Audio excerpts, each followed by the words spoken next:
నమస్కారం. అసలు ఈయనకి పైత్యం ముదిరిపోయింది, పిచ్చెక్కింది. హిందుత్వం అన్నా హిందువులన్నా కూడా పడడం లేదు ఆయనకి. మరి ఎవరో కాదు, రాధాకృష్ణ గారు. అయోధ్యలో హోటల్ రేట్లు పెంచారు. అయ్యా షిరిడి వెళ్తే గురువారం నాడు హోటల్ రేట్లు ఒక రకంగా ఉంటాయి, ఆదివారం నాడు ఒక రకంగా ఉంటాయి, మిగిలిన వారాలన్నీ ఒక రకంగా ఉంటాయి. అది కూడా తెలుసుకోండి. రేట్లు కూడా పెరుగుతాయి, అది తెలుసుకో వార్త రాసే ముందు. హోటల్లో రేట్లు పెంచారు అయోధ్యలో. అసలు అయోధ్య ఇంత చిన్న పట్టణం, దాంట్లో ఉన్న హోటల్స్ ఎన్ని, వాటిలో రేట్లు పెంచారట. రేట్లు పెంచితే ఆ హోటళ్ళ ఫోటోలు వేయాలి కదా, 2, 3, 4 హోటళ్ళ ఫోటోలు వేసి హోటళ్ళ రేట్లు పెంచారని రాయాలి కదా. అయోధ్యలో సరికొత్త దోపిడీ వెలుగులోకి వచ్చింది. ఆహార పదార్థాలను సాధారణ ధరలకు కాకుండా భారీ రేట్లకు విక్రయిస్తూ కొన్ని హోటళ్ళు కస్టమర్లను నిండా దోచుకుంటున్నాయి. మంచి సేవలు అందించాల్సింది పోయి కస్టమర్లను ముంచేసే చెత్త సర్వీసులతో నానా ఇబ్బందులకు గురి చేస్తున్నాయి. అయోధ్యలో కొత్త దోపిడీ, మరీ ఇంత అన్యాయమా? అదే రాములవారి మందిరం ఎందుకు వేసావయ్యా? రాములవారి మందిరం ఏమన్నా హోటల్ ఫోటో వేయాల్సింది కదా. ఇక్కడ వార్త రాసేటప్పుడు ఇక్కడ హోటళ్ళ ఫోటోలు వేసి 4 హోటళ్ళు ఇట్లా దోచుకుంటున్నాయని చెప్పి రాయాలి. కానీ రాములవారు అన్యాయం చేశాడా? రాములవారు రేట్లు పెంచమన్నాడా? అక్కడ రాములవారు దోపిడీ చేసేస్తున్నాడా? రాములవారి మందిరాన్ని వేసేవి ఎందుకు ఇక్కడ ఫోటో? అంటే హెరిటేజ్లో పాల ప్యాకెట్ల రేట్లు పెంచేసి అమ్ముకోవచ్చు. హెరిటేజ్ వాళ్ళు హెరిటేజ్ దుకాణాలలో కూరగాయల రేట్లు పెంచేసి అమ్ముకోవచ్చు. చంద్రబాబు నాయుడు గారిది కదా అది, వారి ఆస్తులు కదా, వాళ్ళు అన్నీ పెంచేసుకోవచ్చు, అమ్మేసుకోవచ్చు. అది దోపిడీ కాదు నీకు. ఇది రాముల వారి దోపిడీ అంటావు. ఇది బొమ్మేసి హోటల్ ఫోటోలు వేయడం కూడా చేత కాలేదు నీకు. తెలుగుదేశం పార్టీతోటి జనసేన పార్టీతోటి పొత్తు పెట్టుకోలేదు కదా బీజేపీ వాళ్ళు, అందుకని ఇలా అడ్డగోలు వార్తలు రాస్తారా? అది ఇంగ్లీష్లో రాసి మోడీ గారికి పంపించు, అప్పుడు తేలుస్తాడు. తాట తీయడము, తోలు తీస్తా అంటారు రేపు చంద్రబాబు నాయుడు గారును, లోకేష్ బాబును, పవన్ కళ్యాణ్. తాట తీస్తా, తోలు తీస్తా, పంచులు ఉడతీస్తా, చెట్లు కట్టేస్తా, గుడ్లు ఉడతీస్తా, అండర్వేర్లు ఉడతీస్తా అంటారు కదా. మోడీ గారు ఉడతీస్తారు, అండర్వేర్లు ఉడతీస్తారు, గుడ్లు ఉడతీస్తారో, చర్మం తీస్తారో, తాట తీస్తారో, తోలు తీస్తారో చూసుకో. హిందుత్వం అంటే కూడా గిట్టదు.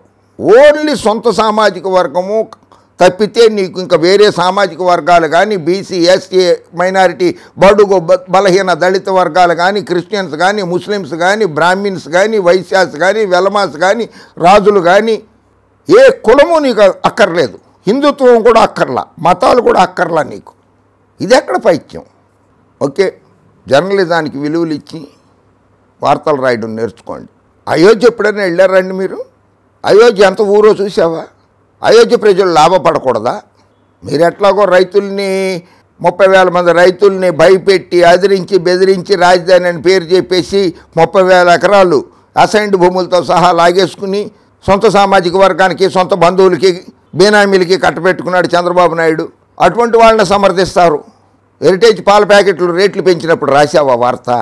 హెరిటేజ్లో ఆలుగడ్డలంతా, బయట ఆలుగడ్డలంతా ఒకసారి మార్కెట్లోకి వెళ్ళి చూసిరా నాయన రాధాకృష్ణ. డ్రైవర్ని పంపించి కూరలు తెప్పించుకుంటాం కాదు, ఒకసారి మార్కెట్లోకి వెళ్ళి కొనుక్కురా, సామాన్య మానవుల్లాగా వెళ్ళి. రేట్లు ఎంత ఉన్నాయో తెలుస్తాయి. హెరిటేజ్కి నున్నో బయటికి తేడా తెలుసుకో వెళ్ళి. తన కంపు తనకింపు, పరుల సొంపు తన చంపన్నట్లుగా వార్తలు రాస్తావు. అది తప్పు. నువ్వు రాముల వారిని కించిపరిచినట్లే, రాముల వారి ఫోటో వేసి రాసావు అది వార్తని. మోడీ గారిని కించిపరిచినట్లే, హిందుత్వాన్ని కించిపరిచినట్లే. గోదావరి పుష్కరాలలో చంద్రబాబు నాయుడు గారు వెళ్ళి పబ్లిసిటీ పిచ్చి కోసం అని చెప్పి సినిమా వాళ్ళతోటి కెమెరాలు పెట్టించేసి 29 ప్రాణాలు గాలిలో కలిసిపోయేటట్లు చేసాడు. అది బాగా నచ్చిందా నీకు? లక్షలాది మంది వెళ్ళినా కూడా ఒక్క మరణం కూడా జరగలేదు అయోధ్యలో. అది యోగి ఆదిత్యనాథ్ పరిపాలన. యోగి ఆదిత్యనాథ్ గారు అలా కంట్రోల్ చేయగలిగాడు అయోధ్యని. అది నచ్చలేదా? అయోధ్య ఇంత పట్టణం, అది అక్కడ ఆశ్రమాలు ఎక్కువ ఉన్నాయి హోటళ్ళ కంటే కూడా. హోటళ్ళు చాలా చాలా చాలా తక్కువ. అయోధ్య నుంచి లక్నో వెళ్ళే దారిలో మాత్రం ఏది ఇక్కడ నీకు హైదరాబాద్ లెక్క చెప్పమంటావా? హైదరాబాద్ నుంచి భువనగిరి అంత దూరం 35-40 కిలోమీటర్ల దూరం వెళితే తప్పితే హోటళ్ళు లేవు అక్కడ. అయోధ్యకి దగ్గరలో హోటళ్ళు లేవు. లక్నో వెళ్ళే దారిలో ఉంటాయి, అయోధ్య నుంచి లక్నో వెళ్ళే దారిలో ఉంటాయి. నేను చాలాసార్లు వెళ్ళా, 15 సార్లు వెళ్ళా అయోధ్య. నేను కిందటి సంవత్సరంలోనే 3 సార్లు వెళ్ళా, 2023లో 3 సార్లు వెళ్ళి వచ్చా. చూసా హోటళ్ళు చాలా తక్కువ. హోటళ్లలో రేట్లు పెంచేశారు, దోచేసుకుంటున్నారు. చంద్రబాబు నాయుడు గారు ముఖ్యమంత్రిగా ఉండగా తిరుమల తిరుపతి దేవస్థానంలో టికెట్లు పెంచలేదా రేట్లు? విజయవాడ కనకదుర్గమ్మ దర్శనానికి టికెట్ల రేట్లు పెంచలేదా?